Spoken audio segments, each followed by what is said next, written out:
네, 여러분 안녕하세요. 미국 주식 흥하자 미주흥입니다.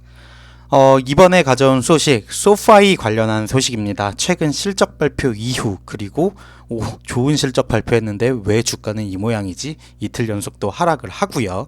어제 그리고 5월 4일 장에서는 0.93% 올랐다고 표현을 해야 되는 게 맞는지는 모르겠지만 0.04% 오르면서 4.89달러로 장을 마감을 했는데요. 소파이 실적 발표 이후에 이제 그 좋은 실적에도 하락하는 이유에 대해서는 이미 영상으로 한번 가볍게 말씀은 드린 적이 있는데, 관련해가지고 또 다시 한번 새로운 컨텐츠가 나와가지고 한번 영상을 찍어 보려고 합니다. 소파이가 실적이 비트가 되었고 가이던스도 상향을 하였지만 투자자들에게 깊은 인상을 주지 못한 세 가지 이유라는 제목의 기사인데요. 사실 저는 깊은 인상을 받았는데 월가에서는 그런 깊은 인상, 미국의 투자자들은 눈높이가 상당히 높은가 라는 생각이 들기도 하네요. 관련해가지고 조금 더 자세한 내용 살펴보도록 하겠습니다.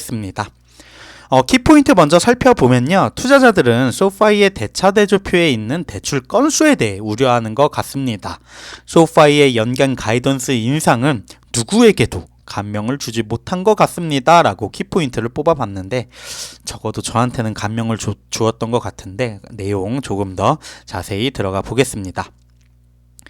원스톱 쇼핑 금융 서비스 회사이자 디지털 은행인 소파이는 5월 1일 분석가의 예상을 상회하는 1분기 실적을 발표를 했습니다. 그리고 경영진은 또한 회사의 연간 지침 가이던스를 상향 조정했는데요. 여기까지는 다들 알고 계신 내용일 거예요. 하지만 그날 시장이 마감될 때까지 주식이 12% 하락하는 것을 막지는 못했습니다. 이후에도 또 거의 10% 가까운 하락을 했죠. 궁극적으로 수치는 좋아 보였지만 어쨌든 시장은 실망을 했습니다. 그 이유 세 가지 바로 알아보도록 하겠습니다. 소파이의 대차대조표가 좋아 보이지 않습니다가 첫 번째 이유입니다. 회사에서 가장 많은 수익을 창출하는 소파이의 가장 큰 사업부, 모기지, 학자금 대출, 그리고 개인 대출을 창출하는 대출 사업이라고 볼 수 있는데요. 학자금 대출을 침체시킨 학자금 대출 유예, 그리고 모기지 활동을 침체시킨 고금리 환경으로 인해 가지고 소파이는 개인 대출 부분에서 상당히 성장을 하고 크게 의존을 하고 있기도 했습니다. 정기적으로 분기당 30억 달러 이상을 창출을 하고 있는데, 회사 대차대조표상 개인 대출 부분 현재 95억 달러를 초과합니다. 소파이는 대출을 판매용으로 지정한다고 하는데요. 즉 만기 전에 판매하는 대출이라고 합니다. 은행은 일반적으로 대차대조표에 대차대조표를 몇 달 동안 보관을 하면서 일정 기간 동안 반복되는 이자 소득을 징수하죠. 그 다음 대출을 2차 시장에서 투자자에게 판매를 하는데, 이를 통해 소파이는 수익을 떨어뜨리는 신용 손실에 대해 의미 있는 준비금을 가져갈 필요가 없습니다.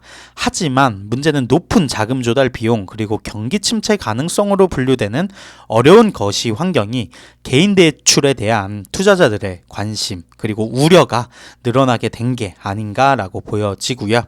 이는 소파이가 이러한 대출을 오프로드 하는데 어려움을 겪을 수 있다는 두려움을 불러일으키고 있습니다. 특히 연준이 더 오랫동안 금리를 더 높게 유지하거나 경제가 더 심각한 경기 침체에 빠진다면 이러한 대출, 판매용으로 지정된 이 대출을 다시 판매할 곳이 없어지는 거겠죠. 이 시나리오에서 소파이는 포트폴리오에서 대출 손실을 입거나 손실을 입더라도 대출을 매각하는 상황이 벌어질 수 있다라는 게 투자자들이 우려하는 점인 것 같습니다. 소파이가 1분기에 전체 대출 차용인에게 개인 대출 판매를 하지 않았다고 하는데, 이는 수요 부족 그리고 판매 이익 마진이 좋지 않기 때문일 수 있다고 분석을 하고 있고요. 하지만 회사는 4억 4천만 달러의 자산 유동화를 실행을 했다고 합니다. 연준이 금리 인상을 곧 중단한다면 투자자들이 다시 시장으로 돌아오게 될 수 있고, 하지만 회사가 이러한 대출 중 일부를 오프로드 하기 시작할 때까지 주식은 계속해서 이러한 시장 환경에 대한 압박을 받을 수 있지 않을까라는 게 저자의 의견인 것 같습니다.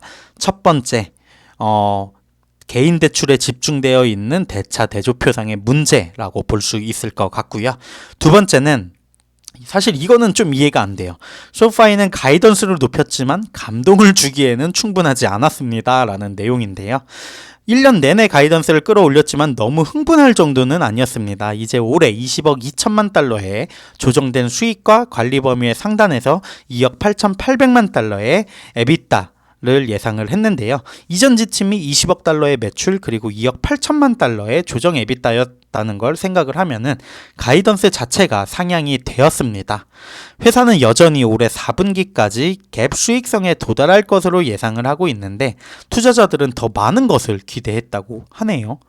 글쎄요, 저는 그렇게까지 기대가 크진 않았는데 그냥 가이던스 상향 정도면 되지 않나라는 게 제 개인적인 생각인데, 이 숫자에 훨씬 더 관심이 있었다고 하고요. 회사가 이를 달성할 수 있는지, 그리고 또한 그러한 달성의 폭이 어느 정도인지, 그러한 부분에 투자자들이 더 관심이 모아지고 있는 걸로 보여집니다.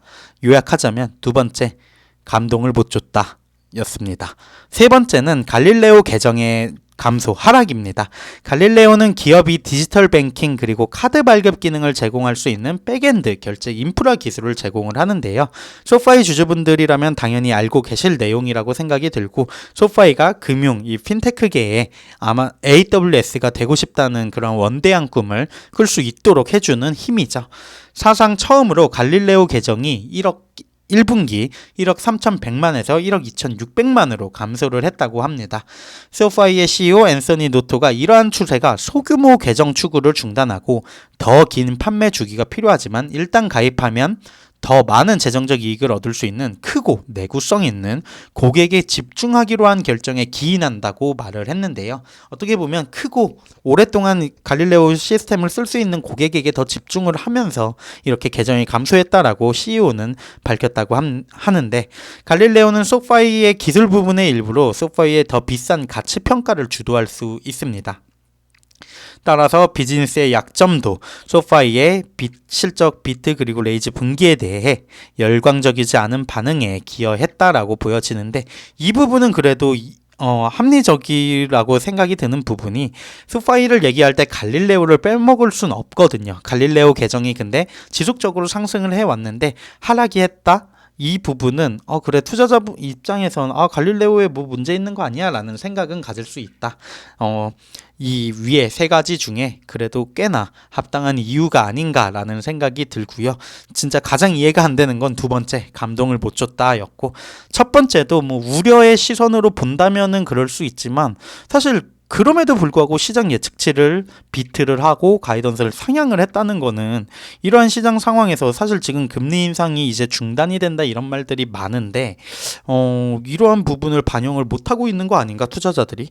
아니면 그러한 생각을 하고 있는 우리가 혹시 정말 훌륭한 투자자들은 아닐까라는 생각도 드네요. 관련해가지고 소파이 주가 하락의 이유 알아봤습니다. 참고하셔가지고 투자에 또 추가적으로 활용하시면 좋을 것 같고요. 댓글들이 이제 막 소파이 관련해가지고 많이 달렸는데 뭐 상패하는 거 아닌가요? 라는 댓글도 있었고, 오히려 5불 밑에서는 소파이 주어야 해요 라고 하는 댓글도 있었습니다. 다양한 의견들이 존재할 수 있기 때문에 모든 자료 참고하셔서 투자에 활용하시면 좋겠습니다. 지금까지 미국 주식 흥하자 미주 흥이었습니다. 감사합니다.